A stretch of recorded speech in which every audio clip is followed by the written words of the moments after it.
nuevamente. En esta ocasión tenemos a Félix, quien nos estará hablando de la introducción a la programación funcional con Python. Félix, saludos y muchas gracias por estar con nosotros en este día. Sin nada, te dejo todo el ambiente para que seas tú quien en adelante nos hable sobre el tema que vienes a traer. Listo, muchas gracias. Hola a todos. Déjenme cambiar de pantalla. Para mí es un gusto el poder presentarles este tema. Espero que también sea de agrado. Mi nombre es Félix Miño, soy desarrollador de software en Stack Builders. Y hoy vamos a hablar un poco de la introducción a la programación funcional en Python. Vamos a ver unos puntos claves de la programación funcional, cómo aplicarlos en Python. Y la motivación de esta charla es que hace unos 2 años, cuando yo descubrí la programación funcional, fue un breaking point en la manera en que yo escribía y hacía mis programas. Entonces, quiero que más gente pueda conocer de este paradigma de programación y nada, espero que les guste. Un poco de la agenda que tenemos para el día de hoy es, voy a presentarme un ratito, voy a hablar de quién soy yo, tendremos una intro a la programación funcional, los conceptos claves y vamos a verlos. Luego tendremos un demo, que más que un demo vamos a ver un código que yo ya he hecho y que está en Python obviamente y vamos a revisarlo juntos. Luego vamos a hablar de un tema igual traído de la programación funcional como es el property testing y tendremos un demo de nuevo y finalmente haremos un summary de todo lo revisado hoy. Pues who am I? Soy ecuatoriano, vivo en Quito, Ecuador, esta es mi familia, un mini me que acaba de cumplir 1 año hace un mes. Esta es mi ciudad, vivo en Quito, soy un desarrollador de software en Stack Builders. Tengo un poco más de 3 años de experiencia en esta industria. Soy ingeniero en electrónica, pero me dediqué al software ya desde hace unos años y es lo que me apasiona y me gusta. Me apasionan las buenas prácticas, el testing automatizado y la programación funcional. Y mis hobbies son cocinar para mi familia. Creo que uno puede descubrir el mundo a través de la cocina y también la guitarra. Ese es un poco de lo que soy yo. Chévere, les tengo un spoiler alert que esta presentación contiene más memes que código, así que no se preocupen, no se asusten. Creo que vamos a disfrutarla juntos. Bien, empecemos. ¿Qué es la programación funcional? Creo que si muchos la conocemos o hay personas que no la conocen, pero le mencionan programación funcional y reaccionamos como esto, ¿no? Como que, ¿qué es eso? O ¿por qué es tan difícil? ¿O por qué no puede ser normal en programación funcional? Pero es en realidad un misconception que tenemos y hoy quería indicarles y que puedan ver desde ustedes, desde su perspectiva, lo fácil que es de aplicar la programación funcional en Python, en lenguajes que no necesariamente fueron concebidos bajo este paradigma, pero que hoy podemos traer los conceptos principales y utilizarlos de manera sencilla. ¿Qué es la programación funcional? Pues la programación funcional es el proceso de construir software al componer funciones, evitando estados compartidos, data mutable y efectos secundarios. Ah, Creo que los estados compartidos los conocemos todos y son muy conocidos en Python, que tenemos una variable global que la pasamos a una función y esta función la modifica y luego la retorna y luego tenemos otra función que también modifica esta variable. Entonces, estos son estados compartidos, ¿no es cierto? La data mutable, cuando no hemos visto que tenemos un acumulador en Python y vamos sumando sobre ese acumulador cosas y cosas, ¿no es cierto? Y efectos secundarios. Los efectos secundarios se consideran, por ejemplo, una escritura o lectura a la base de datos, una escritura o lectura de un archivo, el cambio de una variable en sí mismo se considera un efecto secundario. Entonces, estas cosas son las que evitamos en la programación funcional y nos centramos en el proceso de construir funciones y que estas funciones sean puras. Y aquí ya vamos a ver qué es. La programación funcional también tiene un estilo declarativo en lugar de imperativo. ¿Qué significa esto? Que en lugar de enfocarnos en cómo hacer las cosas, nos enfocamos en qué es lo que queremos y cuál es nuestro resultado. Y finalmente, algunos de los principios de la programación funcional y que los estudiaremos brevemente hoy son la inmutabilidad, las funciones puras, funciones como first class citizens y funciones de orden superior. Entonces, vamos ahí. ¿Qué es la inmutabilidad? En el paradigma funcional, no modificamos una variable luego de que ésta ha sido inicializada. Podemos crear variables nuevas en base a estas variables, pero nunca modificarlas. ¿Cuántos de nosotros no hemos visto código como este, no? Que tenemos un array de números, tenemos un acumulador y vamos iterando sobre esta lista y vamos acumulando en nuestra variable. Y sí, obviamente funciona, pero en el paradigma funcional evitamos este tipo de cosas. Entonces, ¿cómo programo si es que la data es inmutable? Bueno, hay algunas opciones que hoy las veremos también. Ah, bueno, pasando de concepto a las funciones puras. Para que una función se considere pura, debe cumplir con dos condiciones. Los mismos argumentos siempre deben dar el mismo resultado y no debe tener efectos secundarios. Como les mencioné antes, un efecto secundario puede ser una escritura a la base de datos, una lectura de un archivo, un cambio de una variable. En la programación funcional evitamos al máximo estos o aislamos los efectos secundarios a otras funciones y manteniendo la mayor cantidad de funciones puras posibles. Eh, por ejemplo, veamos esta suma. Esta es una suma pura porque toma dos números y siempre nos va a retornar el mismo resultado, ¿no es cierto? Pensemos que aquí le pasamos un 1 y un 2. La suma de estos siempre será 3. En cambio, en una función impura, como es esta suma impura, si le pasamos un 1 y un 2 y nuestro valor externo está en 25, el resultado será 28, ¿no es cierto? Pero tú me dirás, ¿y por qué es impura? ¿Qué pasa si este valor externo yo le cambio de valor? Y ahora ya no es 25, sino 30. Los mismos argumentos de entrada ya no me darán el mismo resultado. Entonces consideramos que esta suma es una función impura. Muy bien. Ahora hay otro concepto importante en la programación funcional, que es funciones as first class citizens. ¿Qué si les digo que puedes pasar una función como argumento a otra función? Las funciones como first class citizens significa que una función puede ser utilizada como cualquier otro objeto o variable. Por ejemplo, pueden ser pasadas como argumentos de otras funciones, pueden ser utilizadas en estructuras de datos, pueden almacenarse en diccionarios, listas y cosas así. Ah, otra vez con nuestro ejemplo de la suma, ¿no es cierto? Vamos a pasarla como un argumento. Si vemos aquí, no la estamos invocando, solo la pasamos como un argumento de la función dir. Y lo que nos devuelve es una lista de los métodos y atributos de esta función. Entonces, este concepto de las funciones como first class citizens está muy relacionado con el siguiente concepto que ya veremos. Aquí está otro ejemplo de funciones como first class citizens.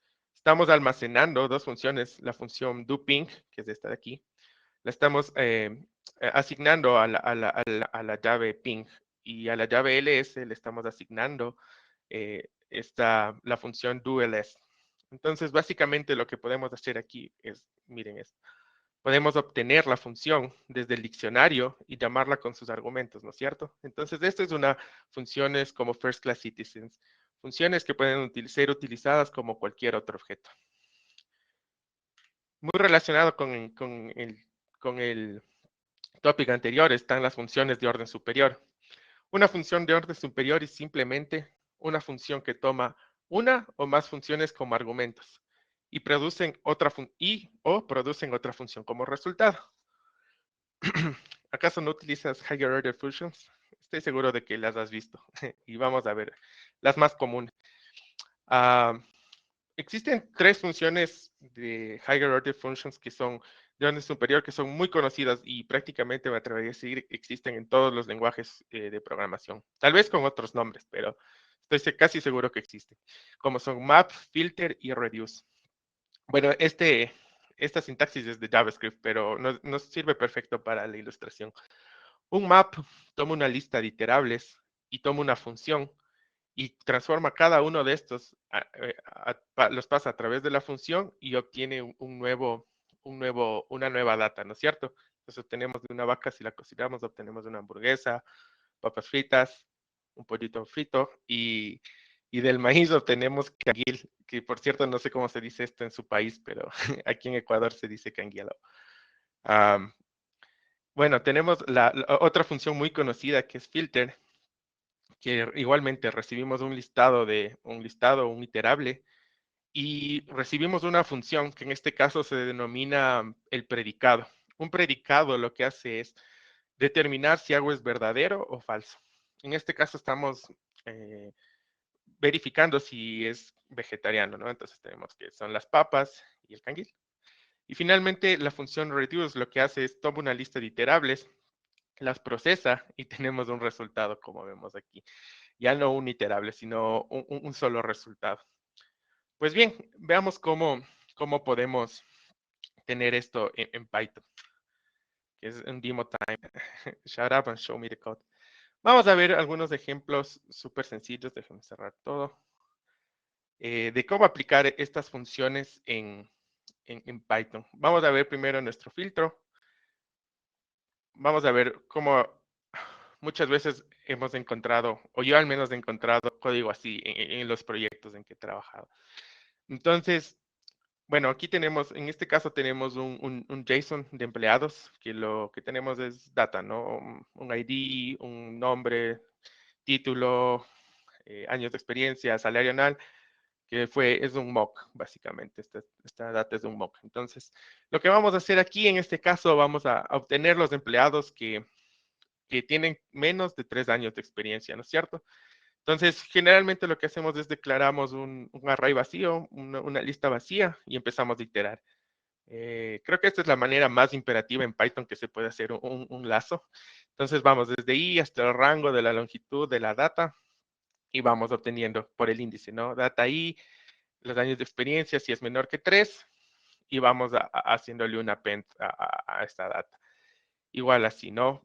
Ahora vamos a obtener los empleados que tienen menos de 3 años de experiencia y que a su vez tienen menos de 25 años de edad. Entonces, igual, ¿no? Declaramos un array vacío, vamos recorriendo creamos un rango de la longitud de la data y vamos iterando. Y bueno, lo que podemos ver aquí es que en todos los casos que queremos hacer este filtro, estamos haciendo un append y estamos mutando este objeto que en un inicio fue declarado como un array vacío, ¿no es cierto? Entonces, uno de los principios que veíamos es la inmutabilidad en la programación funcional. Vamos a ver un approach más pythónico, pero que igual aún no es funcional. Aquí en lugar ya de obtener los datos por el índice, estamos obteniendo directamente el iterable, ¿no es cierto? Que está contenido en la data. Vamos iterando sobre esto, pero de nuevo, vemos el problema que es el mutar esta data. No tenemos en este caso manera de construir nuestra lista sin hacer esta mutación de aquí, ¿no es cierto? De la línea 3. Entonces, y así para todos los casos para que queramos filtrar. Ah, entonces, vamos a ver cómo podemos hacer esto con un filtro, con una función filter. Nuevamente, estamos abriendo nuestro JSON, cargamos nuestra data. Ay, perdón, abrí el archivo que no era. Eso. Estamos abriendo nuestro JSON, tenemos la data. Y miren aquí, la diferencia con las anteriores soluciones es que nosotros podemos declarar una vez nuestra variable y asignarle a sus valores y nunca más modificarla. Y esto es la inmutabilidad. Entonces, básicamente, un filtro lo que hace es toma una expresión que es un predicado, como les decía antes, y toma la data. Esta expresión de aquí puede ser en este caso estamos usando lambda y a su vez otra función que es lesser than, que toma un objeto, una llave y un n. Entonces lo que estamos diciendo es que retorne verdadero si el objeto que nos llega por la llave que nos llega es menor o igual que el valor que nos llega, ¿no es cierto? En caso contrario es un falso. Y este es un predicado.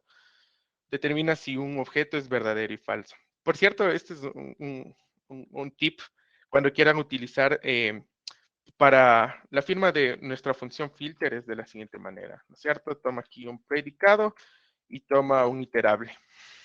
Entonces, este predicado de aquí, por defecto, solo toma un, un argumento por defecto, que es en nuestro caso nuestra función lambda, que es el que está recibiendo el empleado. Pero si queremos utilizar a su vez funciones que reciben más de más de un argumento, podemos hacer algo así, declarar un lambda y utilizar la función externa que estamos. En este caso tiene 3 argumentos, ¿no es cierto? Entonces, lo que vemos aquí es que hemos evitado esa mutación de datos que antes teníamos, ¿no es cierto? Que teníamos en el, por ejemplo, en el approach imperativo, que hacíamos que en cada iteración, si es que esto se cumplía, íbamos a hacer un append. Pues bueno, así para todos los casos, ¿no es cierto? Podemos declarar una lambda con varias condiciones o una lambda que mira si algo es verdadero o falso igualmente. Y bueno, vamos a comprobar que todos funcionen de la misma manera porque puede ser que les esté mintiendo, ¿no es cierto? TDC filter y vamos a hacer un imperative filter. Claro, me dice, los empleados con menos de 3 años de experiencia son 33, los empleados con menos de 3 años de experiencia y menos de 25 años son 5, y los empleados que no tienen una talla de camiseta son 20. Vamos a hacer ahora Python source filter, el approach más pythónico, pero que sigue sin ser funcional. Y obtenemos los mismos resultados, ¿no es cierto? Finalmente el que lo hemos construido de manera funcional y otra vez obtenemos el mismo resultado en los 3 casos, ¿no es cierto? La diferencia es la manera en que hemos construido nuestros objetos. En este caso, este objeto fue instanciado y no ha sido mutado nuevamente. Aquí hay un caveat que les quería mencionar. Si ustedes están utilizando estos proyectos Python 2, un filter devuelve directamente una lista, entonces no hay esta necesidad de transformarla. Pero a partir de Python 3, esto devuelve un iterable, entonces podemos convertirlo a una lista o tuplas, a cualquier cosa que sea un iterable.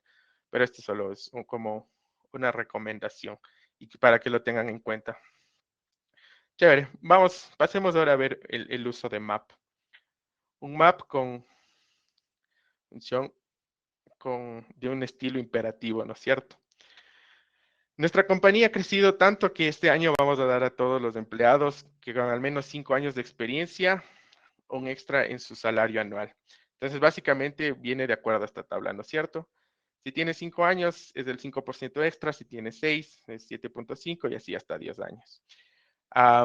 Igualmente, abrimos nuestro JSON, lo leemos, le creamos un rango de la longitud de esta data y hacemos, ¿no? Si es que tiene 5, mutamos nuevamente, estamos mutando en esta ocasión directamente este objeto de aquí, data. Accedemos por su índice, el salario anual, ahora será el round del salario anual por tal cosa, ¿no es cierto? Y sí, probablemente funcione y funcione bien, no tenemos muchos problemas, pero en la programación funcional, una de las claves es el no mutar, ¿no es cierto? Como hemos visto hasta ahora. Tenemos este approach que es un poco más pythónico, que ya solo recorremos sin crear esos índices ni nada. Solo recorremos, pero igual seguimos mutando esta data, ¿no es cierto? Seguimos mutando la data directamente y seguimos recopilando.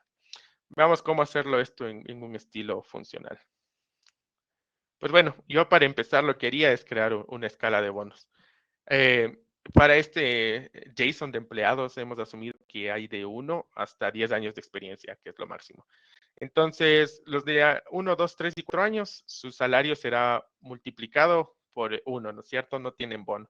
Y para 5, 6, 7, 8, 9 y 10 serán multiplicados por estos valores. Entonces, ¿qué es lo que vamos a hacer? Vamos a hacer una nueva lista, un nuevo objeto, que lo que hace es mapear nuestra data anterior, pasarla por esta función y transformarla a una lista, ¿no es cierto? Entonces, ¿qué es lo que hacemos aquí?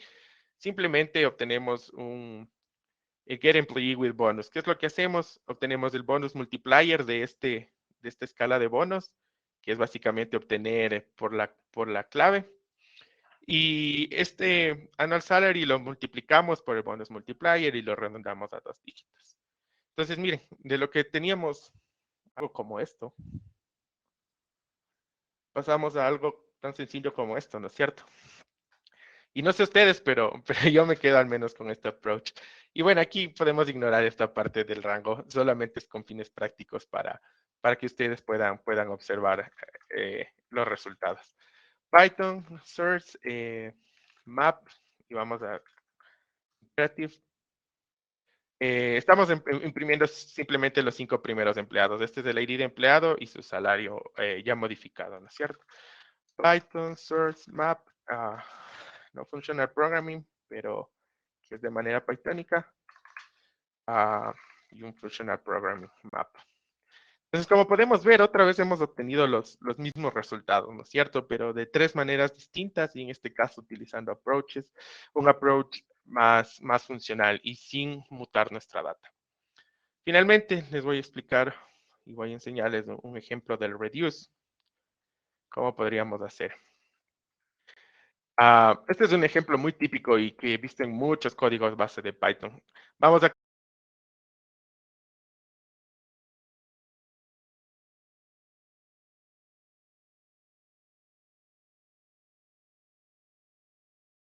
eh, viene una función que puede tomar 2 argumentos, que es en este caso un acumulador y un elemento, el elemento que vamos a iterar. Recibe nuestra data o el iterable y recibe finalmente el valor de inicio del acumulador. Entonces, perdón. Entonces, en este caso tenemos esta firma de la función. Este acumulador, como les digo, es opcional, pero en este caso lo hemos utilizado. Lo que hacemos aquí es declarar una función lambda, que el acumulador recibe un acumulador y recibe un empleado de la data de empleados. Empezamos en 0, que es equivalente a inicializar esta variable de total years. Y bueno, entonces en cada iteración del reduce, este acumulador va a cambiar de valor, pero internamente, ¿no es cierto? Entonces, lo que a nosotros como resultado nos da es que tenemos una variable que no es mutable, ha sido cambiada y por lo tanto estamos hablando de una aproximación funcional en este caso. Vamos a hacer, vamos a correr nuestro código, cdc. Este es un reduce. Vamos a hacer el Vamos a recorrer primero el imperativo, que es 537 años. Bastante, ¿no? 537 años de experiencia. No functional programming nos da el mismo valor y finalmente el de la aproximación funcional. A ver, 537 años, ¿no es cierto? Entonces hemos visto casos muy sencillos de cómo aplicarlos, pero que nos dan la idea de cómo evitar estas mutaciones de datos, especialmente que son muy comunes en Python, y cómo tener este approach más funcional y un código más limpio, más declarativo en nuestros códigos base. Hay un ejercicio súper chévere que me encontré por ahí, que combina un map y un reduce. Entonces lo que hacemos es obtener los archivos de nuestra carpeta base, de nuestro home. Obtenemos un listdir, con un listdir obtenemos los archivos. Y estos archivos lo que vamos a hacer, miren, es un map. Y vamos a obtener el tamaño de estos archivos, de cada archivo, de cada uno. Entonces, este map, como les decía, nos produce un iterable, ¿no es cierto? Y reduce espera un iterable, entonces estamos bien en esta parte. Y a su vez, aquí tenemos un operator.add, que este sí recibe solamente un argumento. En este caso, la firma de reduce sería solo una función de un solo argumento y un iterable. Algo así, ¿no es cierto? Y como en este caso son enteros, esto va a asumir que nuestro valor inicial es 0. Entonces, lo que hace esta función, y les dejo en mi GitHub, es que te calcula el tamaño de los archivos, el tamaño ocupado por nuestros archivos en la carpeta base. Y nada, este es el poder de la programación funcional, que en una línea de código podemos tener cosas así. Listo, regresemos un poco a la presentación, que les quiero mostrar algo más.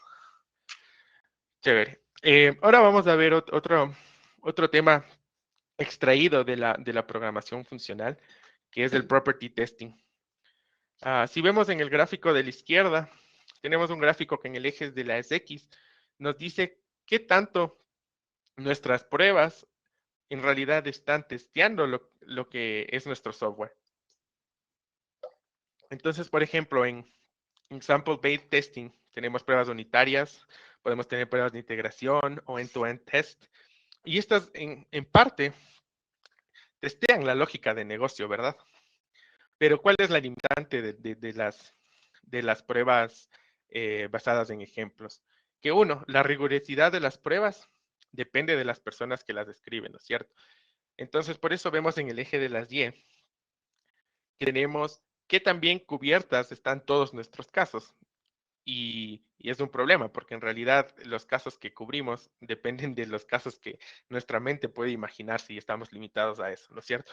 Entonces, como vemos aquí, hay un gap grande que podemos llenarlo y es justamente donde se coloca Property Testing.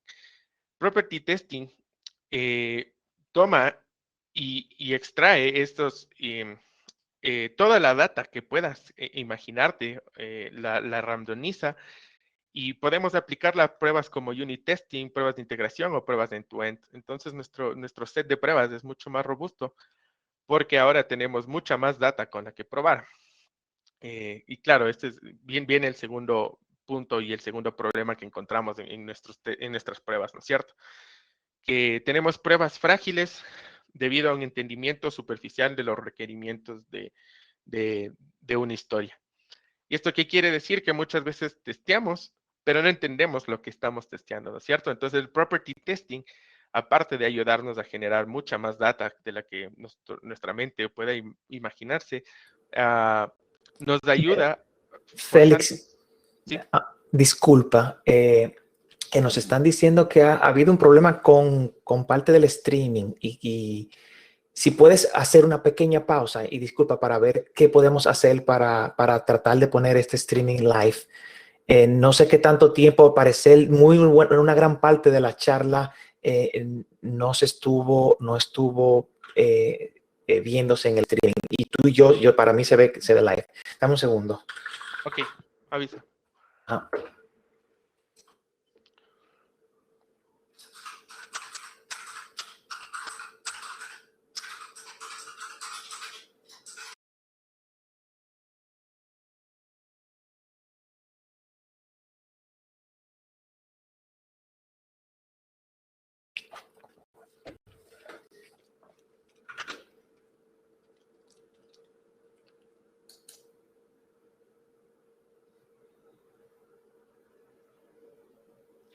Sino que pararon, que siguieran el video.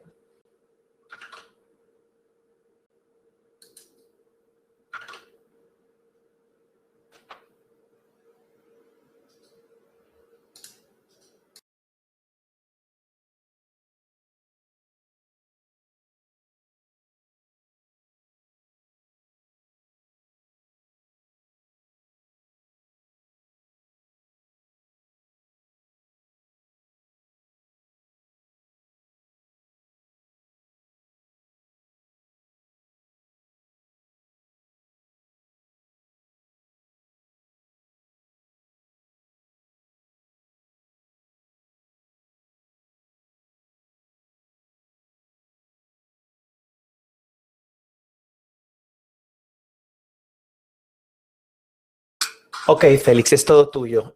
Puedes seguir. Y muchas gracias y disculpa el inconveniente.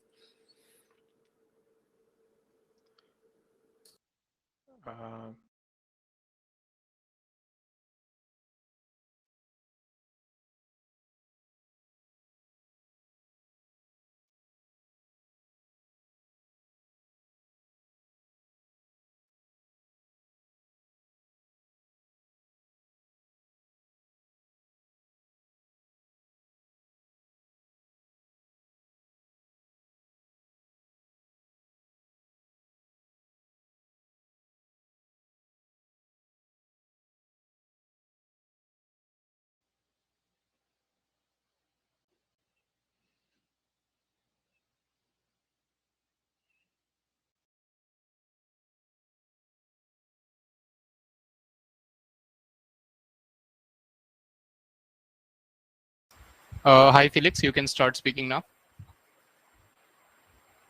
hey, thanks. Yeah, I wasn't sure about that. So, okay. Creo que estábamos en la parte de property testing, ¿no es cierto? En los problemas que podemos encontrar al testear. El primero era que la rigurosidad de nuestras pruebas depende de las personas que las escriben. Y la segunda es que nuestras pruebas pueden ser frágiles debido a un entendimiento superficial de los requerimientos de una historia. Entonces vamos a ver cómo nos ayuda a mitigar esto Property Testing. Vamos a hacer algo así como, voy a presentarles como que un acto de magia virtual. Un acto de magia tiene tres elementos principales. Uno que es la presentación de un elemento común, que puede ser una persona, un sombrero, un naipe. En este caso voy a presentarles example-based testing, pruebas basadas en ejemplos, que es lo más común que todos conocemos. Luego, un acto de magia tiene un giro, ¿no es cierto? Por ejemplo, se hace desaparecer a una persona, se hace desaparecer a un animal, a un sombrero. En este caso, nosotros les voy a presentar cómo escribir pruebas con Property Base y con una librería llamada Hipótesis. Y el tercero es el cierre, porque de nada sirve hacer desaparecer algo si no lo haces aparecer, ¿no es cierto? Entonces vamos a ver cómo Property Testing tiene la capacidad de reducir nuestras condiciones de error al mínimo. Ya vamos a ver qué es lo que significa esto.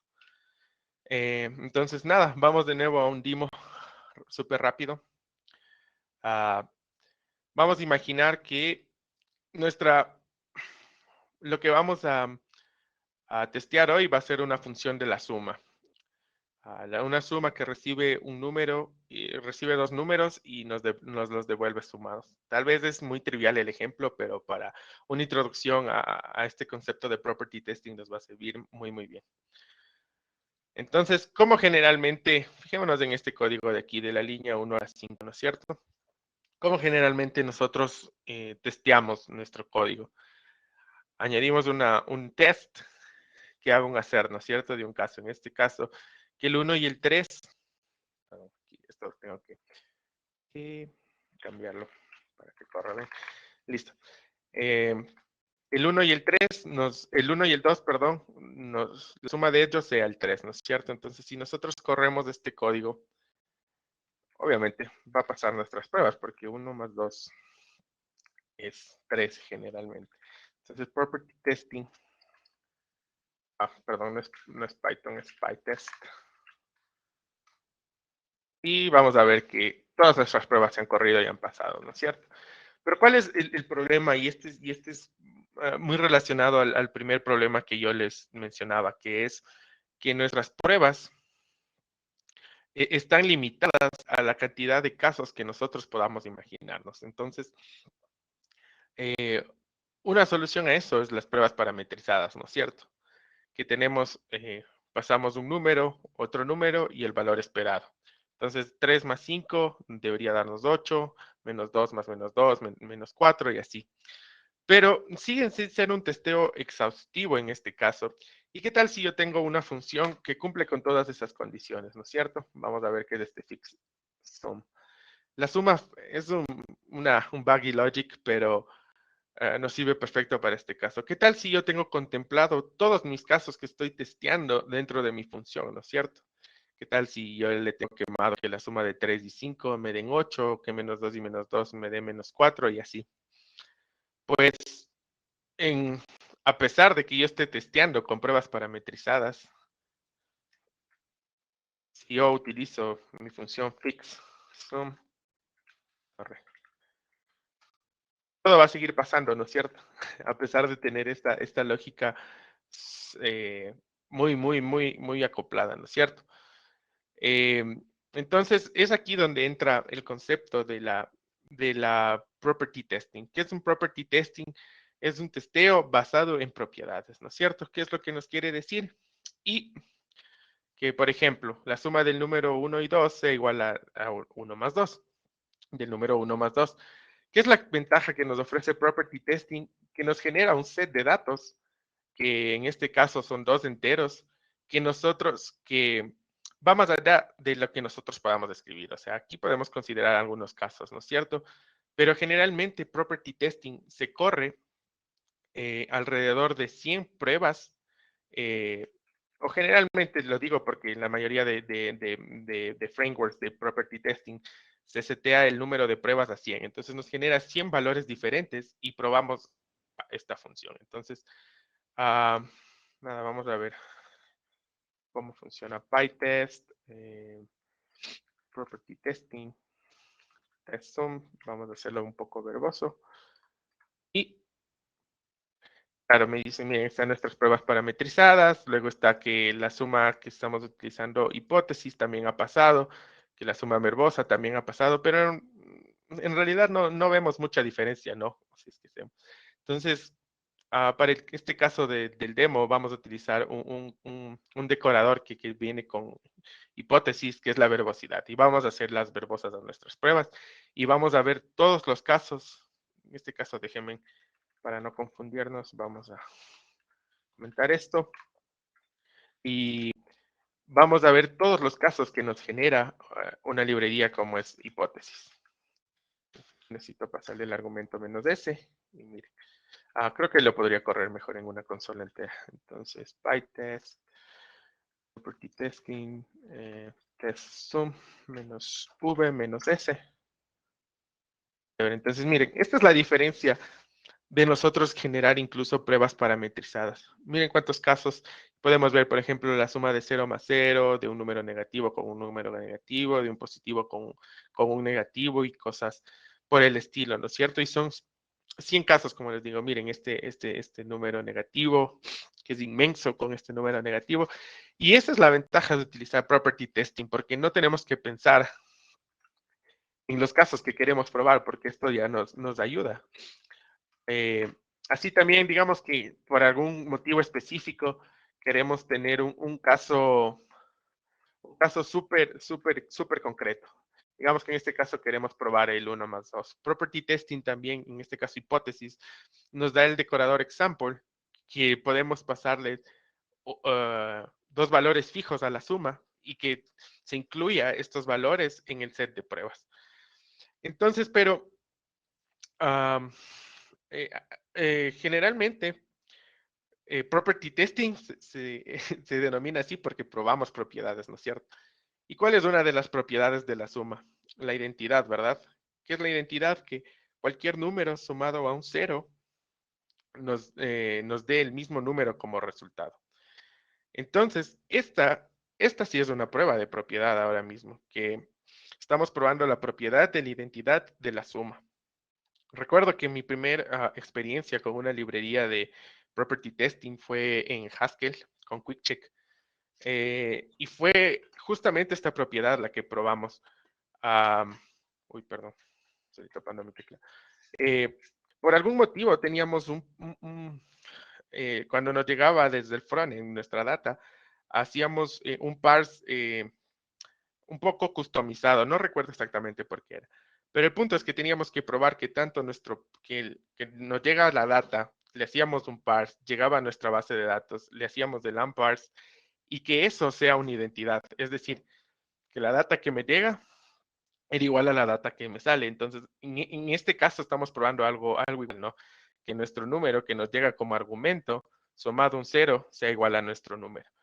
Y así podemos testear propiedades como la identidad, propiedades como la conmutatividad. Y esto nos exige y nos ayuda a que nuestras pruebas sean más concretas, pero que a la vez sean más rigurosas, porque property testing nos exige ese nivel de ir un paso más allá y probar cosas que son, que generalmente no probamos. Yo, por ejemplo, esto de la suma no había probado nunca. Me habría bastado con hacer algo así, tal vez parametrizado. Pero probar propiedades de una función como tal nos da mucho más robustez en nuestro código. Y finalmente, de un tema que les quería hablar, que es súper chévere de esta librería de hipótesis, y bueno, de la mayoría de frameworks en realidad de property testing, es que nos reducen las expresiones al mínimo. Por ejemplo, ¿qué pasa si yo quiero hacer un assert de que sí, mi suma está funcionando, pero a su vez quiero comprobar que el número 1 sea menor o igual que 25? ¿Cuál es el approach que nos da? Perdón, vámonos a la consola para que sea más fácil. ¿Cuál es el approach que nos da property testing? Esto se llama reduciendo la expresión de falla al mínimo. Entonces, si hacemos un test y lo hacemos verboso,